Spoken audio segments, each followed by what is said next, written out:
of a CWC Coaches Roundtable. Today, we are going to be talking about positivity. And to most people that I'm talking to right now are positive that things suck. And so how do we as leaders, as humans, just get through the chaos so that way we have better lives, we create better businesses, and we're better leaders for our teams and for the organization. So I'm Tammy Alvarez, the founder of the Career Winner Circle, where we empower business leaders to make a big impact and love every Monday again. And I am so excited for another round of conversation with our CWC coaches. So welcome everybody. And I'm excited to have this conversation today. So what I wanted to start with, because there's so much fear mongering, legitimate fear mongering that's going on, and so many bad things that are happening. And it's not just in the States, it's all over the world. And it seems like you cannot even open your eyes without getting bombarded with all this negativity and all of the things that are happening. And so what are some of the things that you guys do personally to make sure that you are showing up as your best selves despite everything that's happening? And then we'll start to figure out how we apply that in business. So who wants to kick us off? I'll go first. Okay. It's simple. Put the tech down. Done. Yep. Turn off the TVs, put the tech down, and just, right, I call it my bubble. Yeah, I actually I'm challenging all my clients this weekend, all weekend, no tech-free weekend. Pick up a book, go for a hike, spend some time with your spouse. Like, just get rid of the tech. No TV, no computers, no cell phone, no tablets, no smartwatches, anything else that I'm missing. Like, you don't need it. Put it down. If you're going somewhere, use a map. Like, no tech at all this weekend. And my wife is stupid excited about it. She's really looking forward to it too, because I'm doing it with my clients. So yeah, just put the tech down, man. Like, the world will still be there tomorrow, and all that news you're missing out on will still be there tomorrow. This last weekend, unfortunately, there was an incident at one of the speeches that I didn't even know about it till Monday. And yeah, like, because I didn't log into socials or nothing, like, turn on the news, I knew nothing that happened. And so when I logged into my socials, I had a bunch of messages, and like, whoa, Trump got shot at? Like, what? Like, I had no clue. And you know what? The world is still turning that I didn't know. So just put down the tech, man. It's going to improve your life 1,000 times. I'm done. Great advice. Okay. What does everybody else do to stay in their best positive mindset? For me, it's reconnect with my tribe. My tribe is everything. I am never more smart, attractive, critical, thoughtful, the baddest thing walking, except then when I'm with my tribe. They are just the most wonderful, beautiful people walking the earth. And the fact that I get to hang with them, they think I'm one of them. Okay, it ups my ante every time. Oh, excellent advice. All right. I love that. Love that. Tribe time. I'm gonna jump in there because I think that's such an important thing, Christina, but also setting the boundaries so that your tribe does like nourish you instead of depleting you. And it's fine, you can still, be friendly and say hello, but if somebody is, sucking the life out of you, then set boundaries so that it's a quick catch up. It's a quick this, it's not like just taking it all back out of you. So I think that's another big thing. Just creating your own, like you said, a bubble of positivity. And sometimes you do have to be a little hardcore and draw some lines in the sand. Kelly, that brings up such a great point, because I think there's a distinction between your closest friends, your tribe, and maybe associates and people you're friendly with. And you do have to be careful of vampires, because people are vampiric, whether they really intend to be harmful in it or not. It's just human nature. It's like, oh, you've got energy, you've got positivity. I want that. I'm going to suck it out of you. But energy vampires, yes. Yes. And in your tribe, those are the people who can set that aside and put you first. Or that's just how they move in the world. And so they help you to move in a more positive way in the world. But I absolutely agree with you 100%. You have to be careful. Awesome. Love that. Tiffany. So for me, my mindset, that positivity, the energy, is there and is sustained through feeding and nurturing the spiritual side of Tiffany, right? Recognizing that need and taking the time in the morning to feed it. So for some people, meditation is emptying the mind. And for me, meditation is filling it with something positive, being still in those moments and growing from that. And taking the time to reflect. I try to say 1 to 3 good things. And also that exercise helps me recalibrate if I've gotten during the day off track with being positive, or maybe my energy is shifting towards an individual or a circumstance or a situation, then I can reflect what's one good thing about that person, what's one good thing about this, what am I grateful for? So that's for me. I find that to be very, very anchoring and helpful. Yeah, absolutely. And go ahead, Sorry, Steve. go. No, go ahead. I was just going to say that's so important, Tiffany. And Admiral McRaven did a famous commencement speech at UT where he's talking about the reason in the military they make their beds every morning.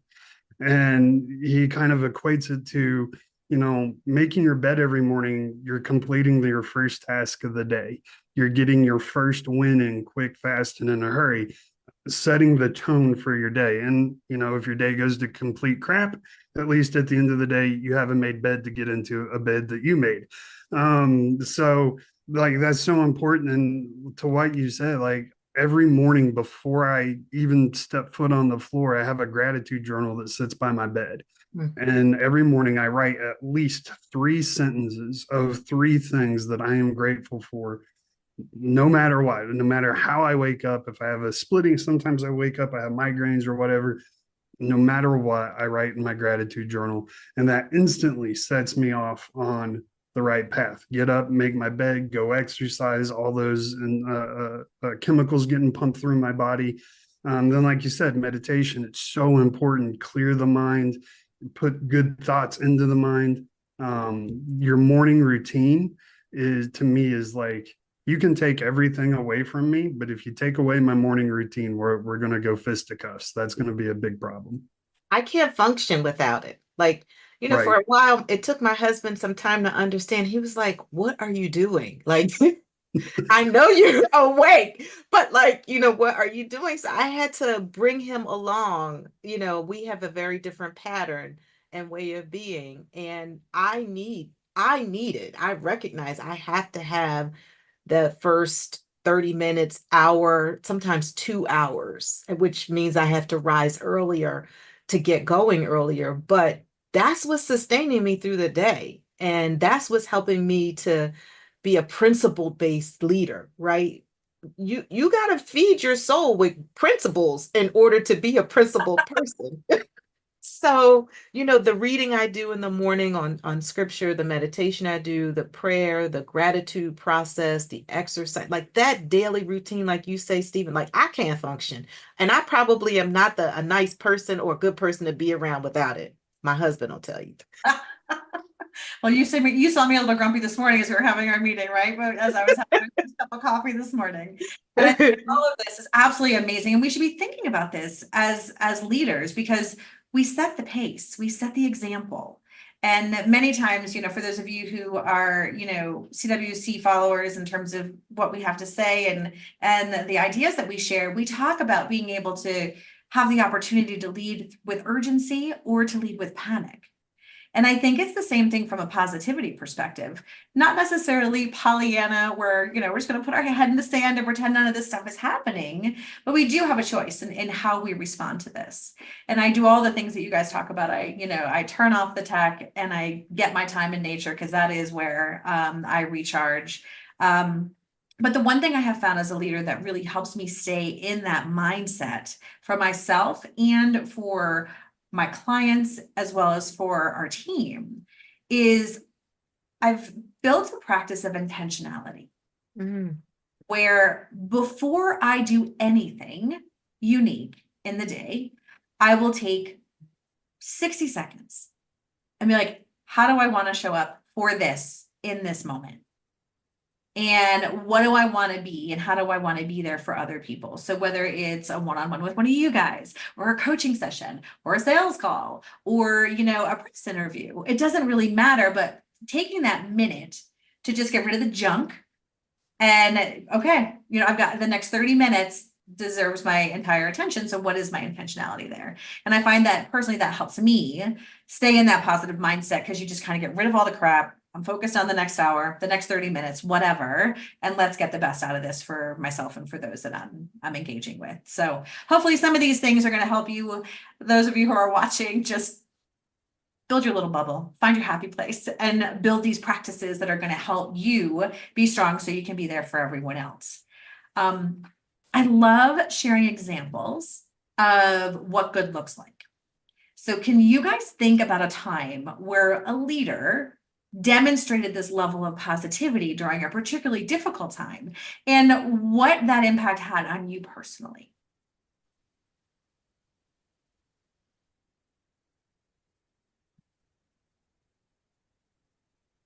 One of the careers I've had in my life was in retail management.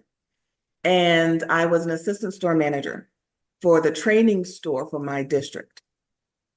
My store manager was a great example of this, because as the training store, we got to try out, not only did we train managers for other stores, but we also got to be the guinea pigs for things often. So we got to try things out, new processes. We got to do and then undo processes. And there was a lot of grumbling with our staff.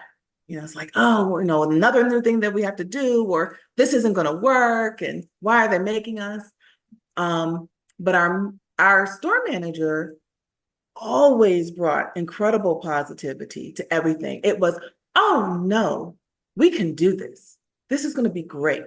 We're going to try this. And the worst that happens is we have feedback. And so, he would bring that to all of our manager meetings so that we could bring that to all of our staff meetings.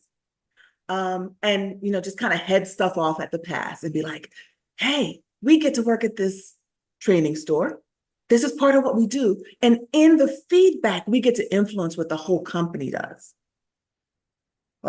And so it was just reframing. Nothing changed. It was still stuff that, in our mind, in our manager meetings, we would grumble too, blah, blah, blah, blah, blah. But our store manager brought such, positivity. It was like, okay, get your 30 seconds of grumble on. Okay, now, how are we going to move forward? And that's what we would do. And that's what we would do with our staffs. Let them grumble. Then, okay, now, this is how we're going to do it. This is going to be so great. Yeah, this is how we're going to make it work. Love that. Gotcha. I do too. I'm reminded just hearing you talk about that, Christina, about like you wanted to start grumbling, but the leader was like, okay, now let's shift to how we're going to get it done, what we can do. I'm reminded of my last corporate role. I was at T. Rowe Price, and I was with an amazing leader, a male leader, and he had this keen sense on creating a sense of belonging, psychological safety, and support. And I found that he helped me to embrace the agile mindset of creating an MVP, test, learn, fail fast, fail forward. And in so doing, and gave me a team to figure all that out. And then his question was, what do you need from me? How can I support you? What barriers do you have? How can I remove them? How can I set you up for success? And he led all of the team meetings. I'll never forget when we had our strat plan meetings, quarterly meeting with the big team. There was a session of intentionality where each team member said what they were grateful for about the other. So imagine 15 of us going around and we said 15 people saying something to 15 people. It was like an hour. But you left with a page full of 15 moments that you left an impression on your team member. I will never forget how we all felt in that session, what we learned about one another, but more importantly, that he created a culture where it was safe to do so. And where if you failed, no one looked down on that. It was like, we're going to test and we're going to learn from this, and we're going to innovate. We're going to have our MVP and keep going. So I really admire that, and have decided now that I'm in this agile mindset that it's one of the only ways to sort of have a practice in such a disturbed world that we're living in, or a disrupted world, I should say. I think both of those words are right. And that's a fantastic leader, right? So it's just amazing to be able to emulate some of that in our practice and in how we help others. Mine's kind of silly, but we were out training when I was in the Army one time. I've been in the Army maybe 3 or 4 years. We have a saying in the Army: if it's not raining, we're not training. Just because every time you go out to the field to train, it starts raining. We had been training for about a week and a half, and it had rained like cats and dogs every single day except for one day. And that one day allowed us to get dry. You know, we kind of getting our spirits back. The very next day, it started raining again, and we were all dreading it. It's like, man, this is going to suck. 6 days of being soaking wet, and now we get to go get soaking wet again. So what my first sergeant did was, I thought, genius. He built this giant slip and slide out of tarps and dish soap. So as soon as we got off the bus, we just hit that slip and slide, and it was so much fun. A bunch of grown soldiers just sliding around on a stupid slip and slide, but it was so much fun. And then it just, like, our brains were, yeah, we're already soaking wet. Who cares that it's raining? But he made getting wet fun, and it just kind of instantly shifted our mindset. And so I always took that lesson of when I know that the team I'm on is going to have to embrace whatever the suck is, how can I make it fun initially, just to take their mind off of the suckiness of it and give them time to shift that mindset into, well, it's already here, so who cares?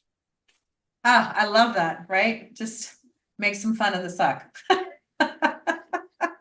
Embrace the suck. Yep. So I think every business should put a slip and slide in their parking lot. And I vote yes for slip and slides. How about you, Kelly? What's one of your examples? Probably the most influential leader for me was when I was in the veterinary industry. I've many varied career hats here. And in the beginning, it was a job. It was a job I was interested in. I had a passion for it, but I didn't see myself advancing as far as the doctor saw me advancing. So he really saw something in me that he encouraged and pushed me probably outside of some limits. And I became lead surgery technician, continued that job for 20 years. And when I think about the impact that had on clients, pets, and how that serves me now, where I look for hidden gems, right? When you're encouraging your team, it may not be so obvious. So looking for those little nuances that you get a little spark and you think, wait a minute, they could do this, right? And then encouraging them to maybe challenge themselves, giving them a little push in the right direction that says, you can do this. I see it in you.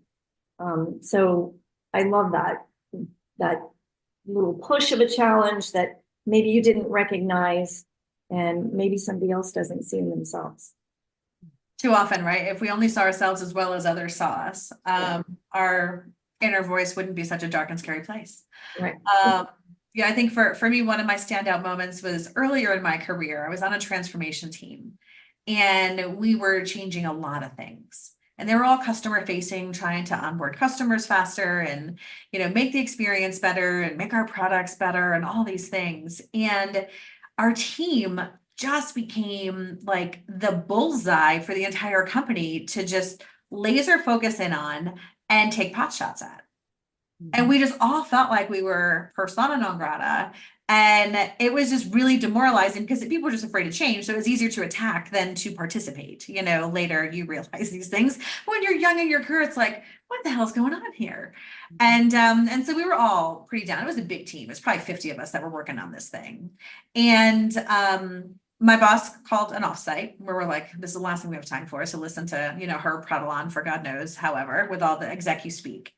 And what she did is she brought 5 customers in. And those customers explained why what we were doing was so impactful to what they needed. I was like, not everybody hates us. This is great. And that level of purpose and positivity just completely changed the direction and the mindset of the team to where we were able to really pull together and galvanize against, we called it all the haters, right? Which was everybody that, was, and we kind of created like a cool kids table. And it's like, yeah, you're not invited. Because you, my friend, are a jerk. But it was just really nice to have that perspective from the people that you impact directly, because you don't get to see that very often. And for that leader to know that that's exactly what we needed in terms of finding our purpose and that resilience that we needed during a very negative time was something I'll never forget. It was absolutely incredible. And she did what I've come later to refer to, which we'll go on to next, is, she was able to create that culture bubble, that insulated group that's still integrated with the team and the larger team, the larger organization, but yet there was this special something about those people that were on that team that no one else had, and eventually everyone else wanted a piece of. And I think sometimes when we're in larger organizations, or really any organization, if there's so much negativity around us and we feel like so many people are throwing arrows at our backs when we're trying to do the right thing and all of these things, it's like, how have you found, effectively to be able to insulate and protect your team from some of that? And, do you find so I'm curious to get your guys' perspectives on the whole concept of creating a culture bubble while still staying connected and integrated and part of the bigger picture. So what's your take on this? Every great organization, whether it's, I'll use sports as an analogy. You have the Kansas City Chiefs, you have the New England Patriots, whichever dynasty you want. You have the team. We're definitely not saying the New York Jets, that's for sure. But within that team, you're going to have the coaches. They're going to have their own little culture. You're going to have the offensive linemen. You're going to have the wide receivers. They're all going to have their own little diverse, unique cultures within themselves that makes them unique. So, as not really answering your question, I guess I'm just kind of pounding on the importance of it. And a lot of times I think it naturally happens, using that same analogy of sports teams, the wide receivers naturally gravitate to hang out with wide receivers, right? Like it's going to naturally happen. I think corporations, a lot of times we look at it as bad, that they're kind of segregating themselves, but it's not bad. In the military, I know, I'm sorry, keep going. I know. In the military, this happens where the small team has their own culture, but the military embraces it. The sports teams, they embrace it. I think this is one of the many things corporations we've missed the mark on because we don't embrace it. We discourage it. I didn't answer your question. I'm sorry. But you shared your point of view, which is always good. I would, in terms of embracing, I just piggyback off of that a little bit.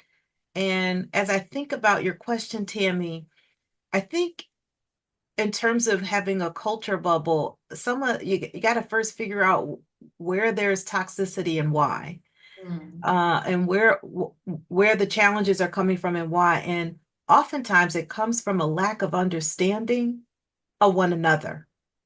So as a leader, as we start thinking about a culture bubble, before you start insulating your team, it's important that we help our team to build bench strength or connective tissue with one another, with how we understand one another, and and then how we outward face to the rest of the business units.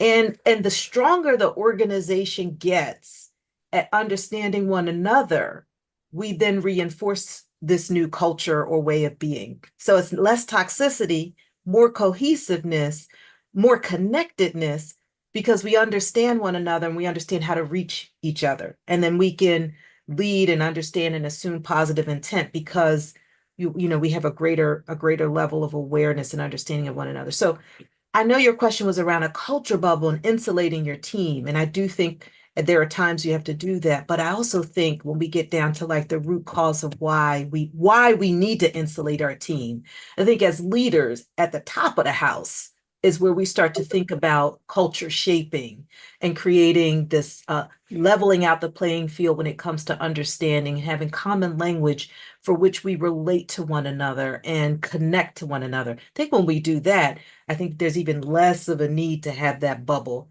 And then when you do, I think Christina probably has a great solution for that. She was talking about it earlier. And before we move into Christina on that, one of the other things, Tiffany, to add to what you just said is one of the things I found as a leader, when you've got organizational groups that are just not playing nice together, and it doesn't make sense, right? It's like, okay, everybody's trying to do their best job here. Why are you guys having a cage match every day? And a lot of it is because unintentionally, these groups have competing goals. So one executive has said go left, the other executive says go right, and we wonder why these guys aren't taking the hill together. And so I found that from a root cause diagnostic perspective, to try and bridge the gap and bring people closer together, it's like, what's your mandate? It's like, oh, no wonder, because everything I do is taking you further away from what you're being held accountable to do. And so then it starts to become much more clear that there's a disconnect at the top of the house. And then you need to go make sure that it's like, all right, you guys get on the same page and let us know when you are ready for us to move in the same direction. So just another pro tip on, smoothing over conflict before you have to move into the culture bubble stratosphere. So, all right, Christina, what you got? I don't know that I have what Tiffany set us up for, but I have an example. I have an example of working with a manager who created she became the protection between us and what we called on high. So we would get mandates from on high, and oftentimes we wouldn't know what they were, but unbeknownst to us, a lot of them were being filtered through our manager, who was determining what was reasonable given the resources of time and expertise and whatever else was being considered. She would take the hits for things that she was being told we needed to do that didn't make sense for whatever reason. And she would give us the other things. Say, okay, now this is significant. This is meaningful. We need to get this done. Let's come up with a strategy for how we're going to do it. But she didn't give us everything that she got. And it wasn't until later in the process, at one particular trying time, that we discovered all the things that they were throwing at her that she was not throwing down to us. You know how stuff rolls downhill? Well, she was stopping the flow. Mm-hmm. And that management is something I never have forgotten. Stuff will flow downhill, but as a manager, I have an opportunity to put myself in the way and change it into something that will grow instead of something that's just rolling. If you all catch my meaning. Yeah, most definitely. That's awesome. Steve, we're gonna say something? No. Oh, okay. Okay. The one thing I wanted to talk about is in the article that we released earlier this week, about maintaining that positive mindset and being that light for others. You know, we did talk about how to properly delegate work, and delegate the good stuff, not the crap. Because a lot of times it's easy to get rid of stuff you don't want to do, right? But to give somebody that sense of purpose, that sense of opportunity, can really help start to turn the tide, from a positivity perspective. And so, how do we do that well? Because so many leaders struggle with delegation. And so, how do we do that well? By doing some of the work that we've already talked about, when you get to know your team, when you get to know some of their strengths, then you start to build trust. And you start to care about that person, and you care about their career and their opportunities. And it makes it easier to let go of some things and give somebody else a chance, the way that somebody once gave you a chance. That doesn't have to be in a bubble. It just has to happen. Mm-hmm. To Christina's point, when you know everybody's individual strength, right? So as the leader of my team, it is my job, one, to know their strengths. It's also my job to further them down their careers. So I know their strengths. I'm vested in their success in their careers. One of those things is they need to learn to be me, and then they need to learn to be my boss and my boss's boss. How do we get them from point A to point B? One of the ways we're going to do that is we're going to delegate. So I have very specific tasks that are my responsibility. I'm going to delegate those down, not because I'm lazy, not because I don't want to do it, because I'm using it as a teaching moment to empower them. A lot of times, and this was something I struggled with early in my career, I didn't delegate because it made me feel self-conscious. It made me feel lazy. It made me feel like I was taking advantage of. It made me feel all these ways. But now that I understand that they don't actually view it as oh, Steven's a lazy jerk, he's making me do his work. A lot of times, if you're doing it with the right spirit, with the right heart, they're going to view it as, oh, cool, Steven really trusts me, and this is awesome. Yeah, just piggybacking off of that, the trust piece and the empowerment piece goes a long way with delegation. I was also thinking too, how important it is to create those feedback loops, and to create space, hold space for the person to share where their opportunities might be with the thing you're asking them to do. What kind of support do they need from you to be successful so you can fill in the holes? I don't think we also always have to delegate to people when they're ready. To your point, Stephen, give them stuff that's going to stretch and grow them, but also that lights them up. And to understand what lights people up, we have to do some assessments, right? And I would say psychometric assessments, not just your gut judgment assessment. And the reason why is that the people on our teams, they have many layers to them. We hired them for X job, but we didn't know they could do Y and Z as well.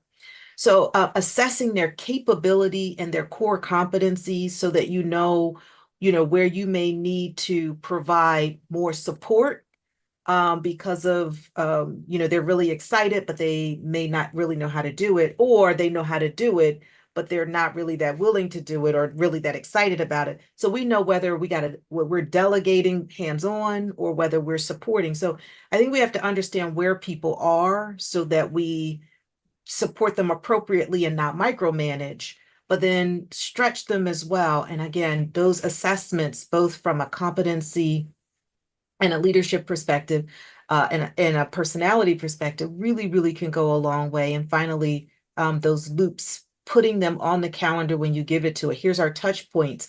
If we don't need it, we can cancel it, but I'm here for you, right? And then when they fail, letting them know it's okay to fail. If you fail, I got you. To your point about Christina, what you were saying earlier, we also need to stand by them as they're stretching and growing. And then we'll be super proud at what they become later. We have to see the high potential.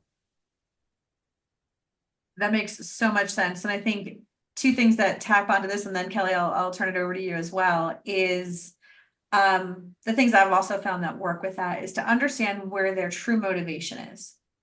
Like what gets them excited, and be able to delegate these things as a path to get them where they want to go. Maybe it's exposure to the senior leadership team, right? And they want their moment in the sun to present their work.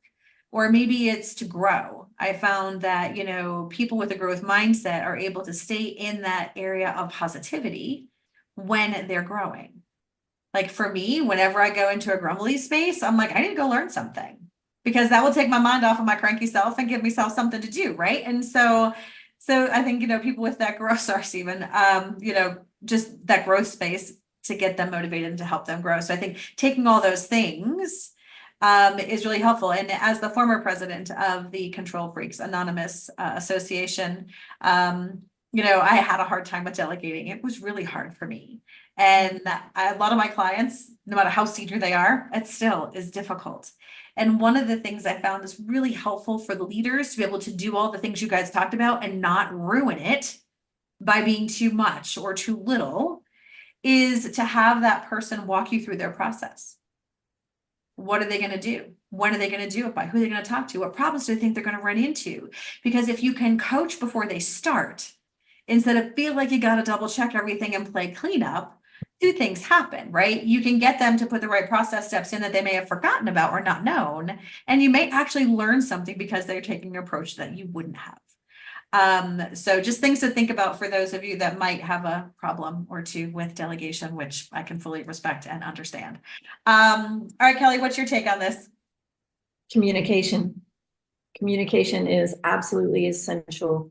Being able to communicate your expectations, what the goals are, and allowing them space, like Tiffany said, for feedback, allowing them space for questions, like, come back with it. Let's talk through the process. Like, I'm this far, I'm stuck, right? Having that open door so that the communication is clear, consistent, and supportive. I think that's really key. Yeah, absolutely. And I think too, everything that we've said, everything that everyone has said, I think this is why we're doing this work. We want to figure out now, how do we normalize this in companies? It's not enough to touch leaders and say, hey, here's a way to do it that's going to get you better results. To Stephen's point, you have less resistance when that's the company culture.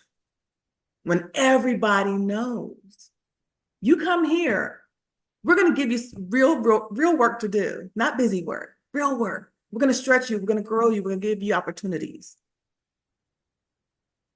And I think that's the challenge. I think that's the work that we like to do collectively, to impact companies and organizations and cultures so that everyone thrives at all levels.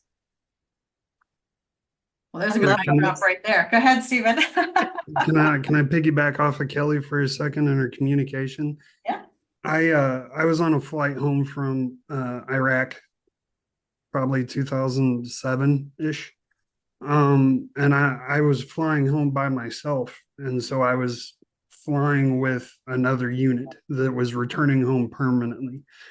And on the flight home, the commander of this unit gets up and he's telling his soldiers why, or the results of their mission for that past 13 months.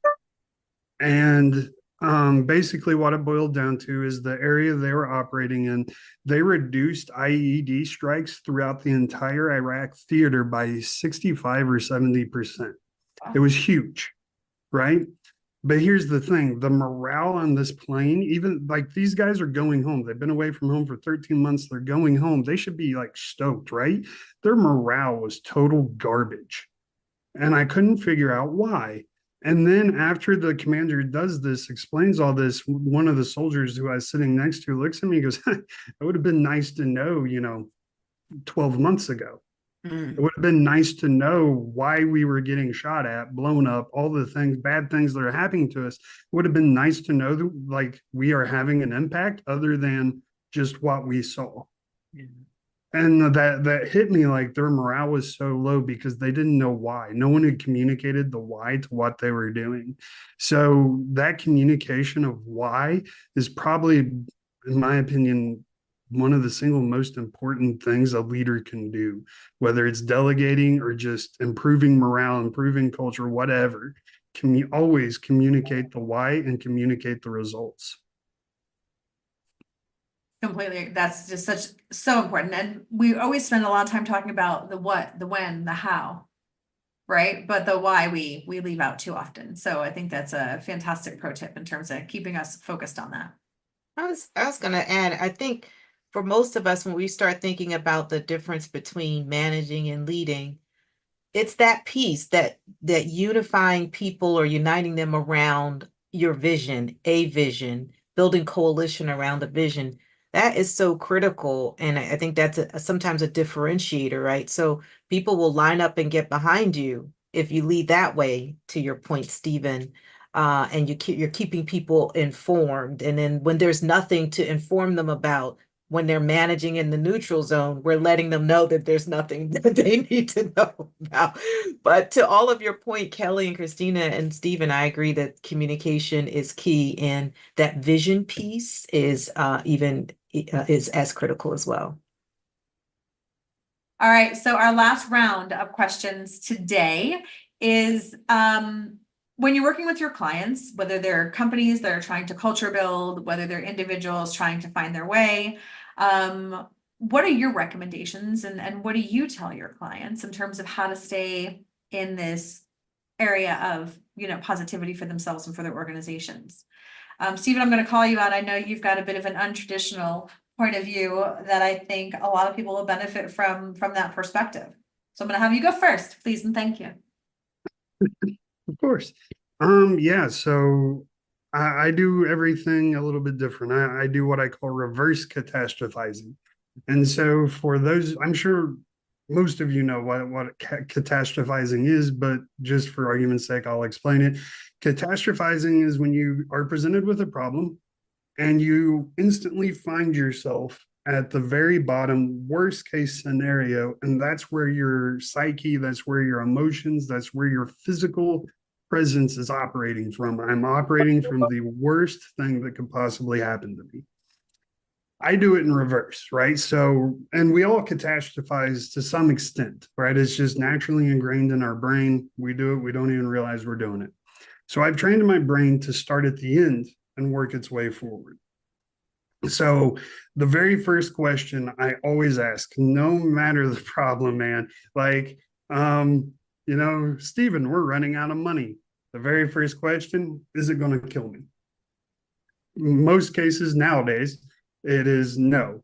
It's probably not going to kill me. Next step, is it going to cost me my relationship with my wife? Probably not. Is it going to affect my business? Probably not. Is it going to affect my clients? Probably. Okay, that's where I stop. Now I know the position I'm fighting from. I know the absolute worst it could possibly be. Once I know my position I'm fighting from, now I have to discover who my enemy is, the 5 W's, who, what, when, where, and why. And so I will sit there and I will kind of, Tammy calls it embracing the chaos. I'm going to embrace the chaos and I'm going to learn who my enemy is so that I can effectively fight them. Once I have that, now I can start delegating tasks. If I can start building my resistance and grit to the situation I'm in. The reason I do it this way is because 9 times out of 10, when you go the opposite way, you learn really quick not to be scared, because what you're fighting, the enemy you're fighting, isn't that scary. We all remember as a little kid, we saw that giant shadow on the wall at night. But whenever we turned the light on, we realized there's a tiny little bug, right? The shadow was terrifying. It was huge. But once we peel back the curtain a little bit, we realize it's not that big. It's not that scary. We will be okay. It's much easier to stay positive when you realize the enemy you're fighting isn't that big. Just knowing your enemy, that's pretty uplifting in and of itself. But 9 times out of 10, it's not near as bad as you think it is in the very beginning. Although complete non sequitur here, in terms of that little dot on the wall that's just a tiny bug, this week in our bedroom, it was actually a scorpion. I was like, oh crap. So yes, 11 o'clock at night, happened to look up and there's a little scorpion hanging out there. So we slept in another bedroom this week. But yeah, so know your enemy, Stephen, and know when to run is good advice. But no, I love that. And, we talk about having it, is it dust bunnies or monsters under your bed? And you'll always assume the worst. And in the absence of data, we always go to worst case scenario. We always do that. That's just a lot of how, human nature is at the moment. And so being able to look and know what you're dealing with, I think is absolutely uplifting, empowering, and helps you stay in that positive mindset. So thanks for sharing your point of view on that. Who wants to go next? Client advice. I'll go next. Yep. That ties into what Stephen was saying. Giving ourselves that space to say, okay, yes, I'm not very positive at this moment. Things are here, but knowing and reminding ourselves that it's temporary. It's not a forever space. Find someone to talk to, a sounding board, someone you can just bounce ideas like, am I crazy? They might say yes, but more often than not, they'll probably say, you're not crazy. Look at it this way, just offering up a different perspective and just knowing that there is a different perspective, not getting too stuck in that wheel inside our heads that's saying negative, negative, negative. It's like, oh wait, there is a positive in here, and searching that out and bringing it to the surface. I love that, Kelly. And to talk about what Christina was talking about earlier, her tribe. This week, or I'm sorry, not this week, last week, I got destroyed on YouTube. Apparently, I have a serial killer smile vibe. I didn't know this about myself. You did, because I told you. You did? I'm kidding. Remember that one we put up there? I was like, you don't look happy there. You look like you're going to hurt somebody. So, I got ganged up on YouTube. And what's funny is that's something I never thought of. But as soon as they pointed it out, I'm like, yeah, that is pretty creepy. Holy crap. So what I did, because normally negative comments on YouTube don't affect me. But this one actually kind of punched me in the gut. And I was like, crap, man. And I could feel myself just getting negative. And so I instantly, I'm in a men's mastermind, and I instantly took it to them. I called them at work. I called them, one of them was on the golf course. I'm like, I need you now. I need you to look at this video, look at this comment, give me feedback. And every single response was, screw that guy. You look fine, man. It's not that big a deal. And so having those people that you can take your negativity to and just ask them, is this real? Because in that moment, in my mind, it was very real. But, having those guys being able to be like, nah, dude, it's not real. You're just in your head. Get out of your head. Come back to it tomorrow. You'll be fine. And yeah, now I'm good. So, just taking it kind of full circle, your tribe in this instance is a huge, huge benefit to have. Absolutely. I'm glad your tribe was there to talk you off the ledge. So that's always good.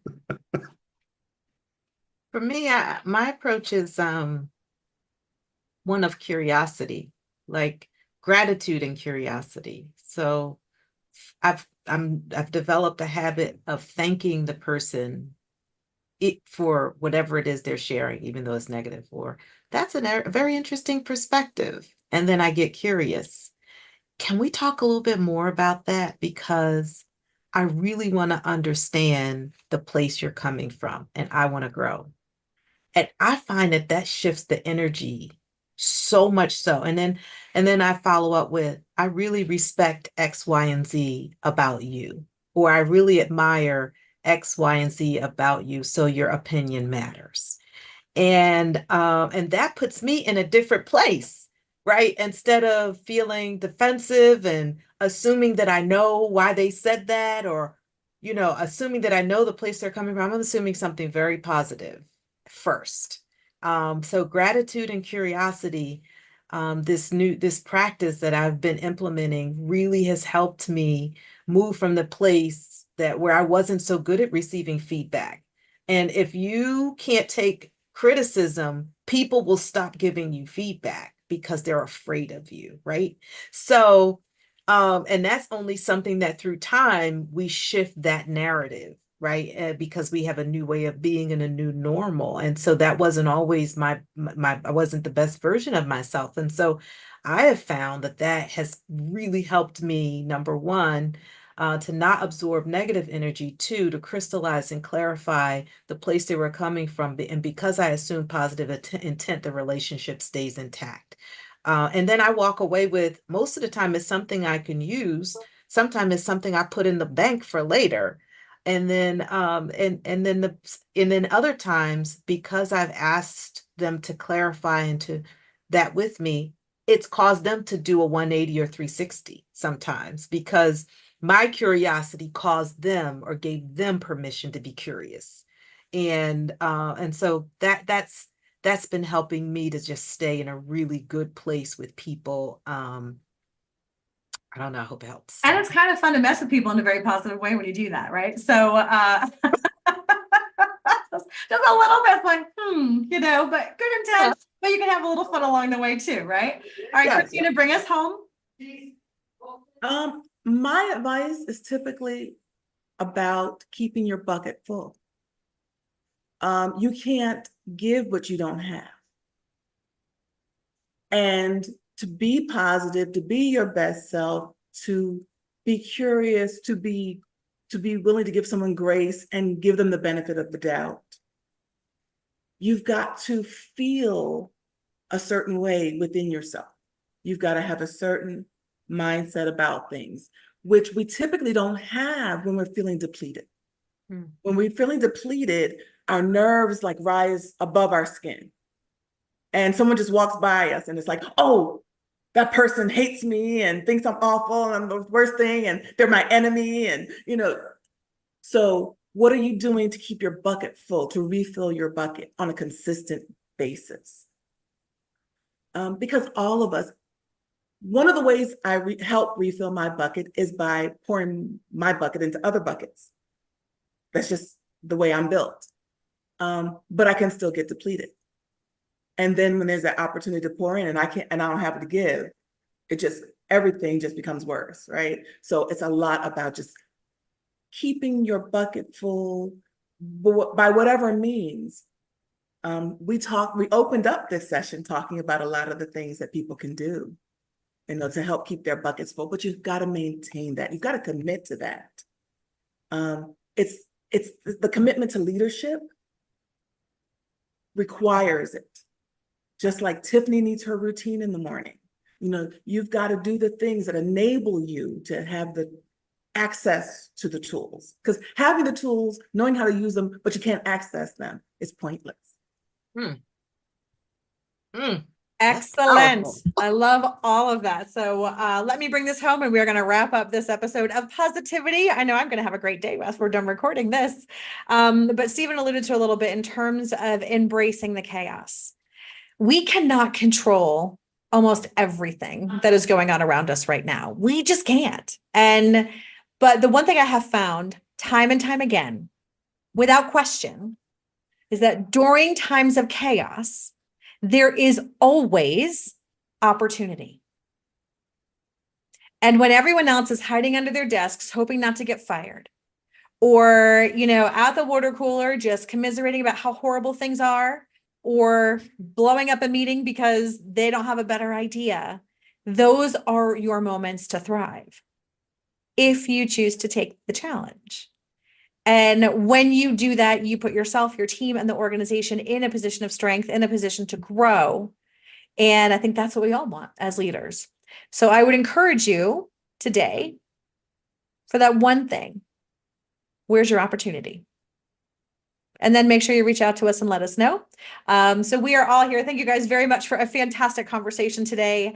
And, we are certainly here to help individuals, businesses thrive and really get past all the chaos that we're going through and really ignite that unstoppable force that's lying dormant within your organizations. So you and your team and everything that you're trying to do in the world becomes better and you make that bigger impact that you're here to make.